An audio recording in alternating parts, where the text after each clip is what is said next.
search for an old file cabinet to try this fabulous storage hack. I first gave the file cabinet a good clean inside and out. While I waited for it to dry, I cleared the garden tool area by removing all the tools, sweeping the walls and floor, then washing down the walls and filling in any holes. The file cabinet was propped onto 2 boards, then painted in Fusion Mineral Paints Ash using a velour roller. I also painted a little wooden table I had on hand in the same color to create a little more extra storage for what I had in mind. A bundle of cedar strips was picked up from my local hardware store. 1 strip was used to measure the width of the cabinet, then I bundled about 5 at a time to cut all at once. Using a super heavy-duty hot glue stick meant for wood, I applied hot glue to the back side of 1 strip, then installed it along the top of the cabinet from left to right. Reaching for some hooks from a dollar store, I spray painted them black, then once dry, I straightened the hooks with pliers so they weren't so angled. The hooks were screwed along the top of the file cabinet directly onto the wood strips. Since the 2 rows of hooks were a bit too long side by side, I staggered them, which worked out great. After positioning the cabinet into place against the wall, I gathered a few longer reclaimed wood planks to create a wall protection cover. Measuring the highest point of the tallest tool, I raised the planks to at least that level, attaching them to the wall with screws arranged in a random style. I then loaded up all the hooks with my hand garden tools. The little black bench was used to house a weed bucket and crate filled with garden gloves. The wall shelf was restacked with all our car essentials. And my now totally revamped garage storage space is not only so much more organized, it looks like $1 million too. Can you even believe that's a grubby old file cabinet underneath? The cabinet holds so many garden tools, which makes the perfect storage bin if your space needs to be condensed. I had an old metal filing cabinet that I didn't want to just toss away. First thing I did though was take the heavy drawers out. I'm going to probably save those later for another project, but these little metal pieces, they can go. I don't need those. Next, I'm going to take that filing cabinet. It's super light now, and I'm going to turn it over and use the back of my hammer. I'm going to put some drain holes in the bottom. If you've had a stressful day, this is a great activity. Next, because it's so much lighter, I can turn it back over and I'm going to start priming it. I'm going to use a gray primer instead of white. I love how much it covers, and the great thing about it is if there's any rust marks, this gray primer will cover it all the way up. Once I get that up, it's okay to let it start drying, and I'm going to start cutting some timber up. I use these 2x3s. They're perfect to build a trellis in the back. And I'm also going to use my Craig jig because it's great for pocket holes. These pocket holes are nice because they hide the screw once you put them in, and they're super strong. What I'm going to do is lay these out, these boards, and I'm going to go ahead and use the Craig jig pockets that come with them and put them in place. Once I get them all screwed in, the actual screws are hidden and you won't see them, especially being on the back side. It also makes them super strong. Once I get this thing built, then it's time to go ahead and lay out the trellis. I'm not going to need all of this, so I'm going to mark it the width of the boards that I cut, and then I'm going to use my jigsaw to cut straight through. This trellis is vinyl and it's easy to cut. And then I'm going to take the trellis and then put it down and use staples to adhere it. I don't need to put any glue or anything. Staples are going to make it really strong and hold it in place. You can use screws if you need to, but staples will be just fine. Then I'm going to turn it back over, and I need to go ahead and attach the cabinet to the trellis. Just pre-drill and put some screws in there to hold it in place.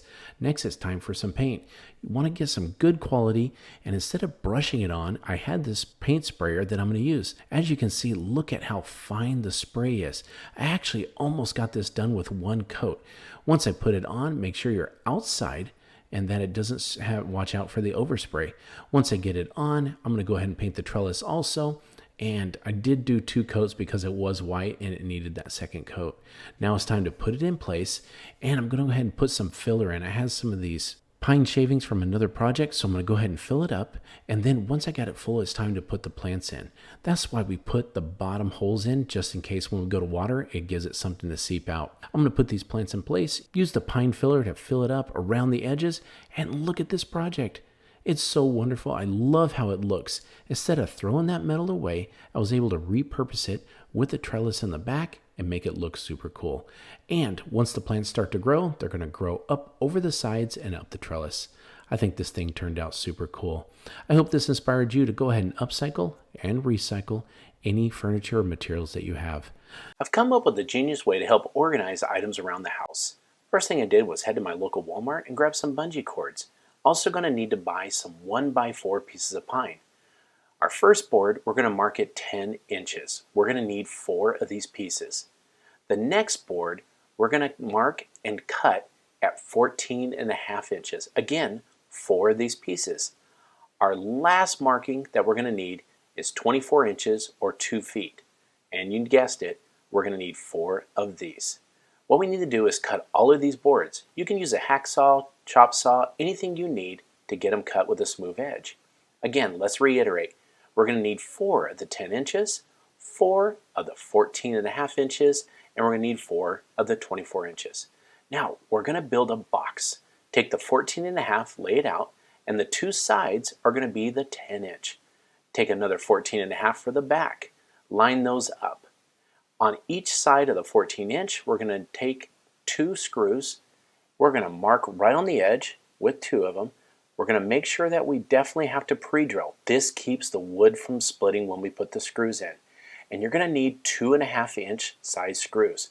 Start to put those in, but don't drive them all the way through. That way, when you get ready to join them, half the job is already done.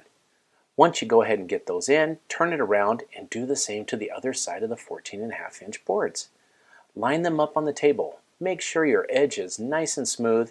Go ahead and use your drill and just put those the rest of the way in. You're going to do this with both sides on the top. When you're done, make sure they're smooth, just flush with the wood. Do it for the other side. That's how you're going to complete your box. Make sure you don't split the wood on the edge or anything, and this is going to be your top piece. We do need to make an identical piece for the bottom, just like this, these 2 here. Now, those 2 24 inches that we got, you don't need to mark those on the very edge, but you can stagger them and make sure you do pre-drill those again. It does keep the boards from splitting. Go ahead and start your screws on those. You're going to line them up on the short side of the box, 2 next to each other. Go ahead and fasten those in. Again, making sure you don't drive too far, but you make the head of the screw flush with the board. Go ahead and turn the board back over again, and you're going to take the last bit of your 24 inch boards and put those on there, fasten them down. You will then have a nice secure box. Our last is on the top and bottom. We're going to mark at the 5 and 10 inch, and we're going to pre-drill those. What we need to do is we're going to put some cup hooks in there. This is what's going to hold our bungee. We want to do it to the top and the bottom of the boards. The cup hooks go in nice. Just use the same size drill bit and secure those in there, making sure the hooks face away from the box themselves. Now, go ahead and put a little scrap piece on one of the sides at the bottom or the top, and then take that bungee, hook it around the cup hooks on the bottom, and go ahead and secure them on the top. And when we come back, I'm going to show you how I can fasten it to the wall, and it's got multiple uses. First, you can put it in the laundry room to hold up some paper towels. Take it to your daughter's room to make a stuffed animal zoo, or let's keep those balls organized inside the garage. This is a great way for the kids to keep things nice and neat. My front entry houses a water hose, however, here's how I went about disguising it. After removing the drawers from an old metal 2-drawer file cabinet, I'm hosing it down to clean it up. Then I am now spray painting all the exposed sides with a metal outdoor spray paint. I picked up a rubber 3D wrought iron look doormat, which is the kind you can see through. Working with the rubber mat design, the mat is being trimmed down with a metal ruler and X-Acto knife so it fits the cabinet front.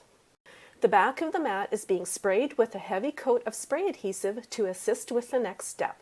Some heavy-duty outdoor glue is being applied in random spots. With the file cabinet laying on its back, the mat is being positioned into place along the front of the cabinet. Now I'm spray painting the mat so it blends in with the cabinet along with any other missed areas to the cabinet front. 2 or 3 coats may be required. Grabbing some Dollar Tree trash cans, I'm stacking 2 on each side inside the cabinet. Some planks of wood are being placed along the tops of the garbage cans to create a raised platform. 2 ferns are being placed inside the cabinet. No extra soil is even needed. And the end result is an outdoor, durable, gorgeous planter that doesn't break the bank. It really ups the curb appeal to my front door, plus it hides the garden hose at the same time. I hope this inspires you to upcycle an old file cabinet to create a beautiful and price-efficient planter of your own.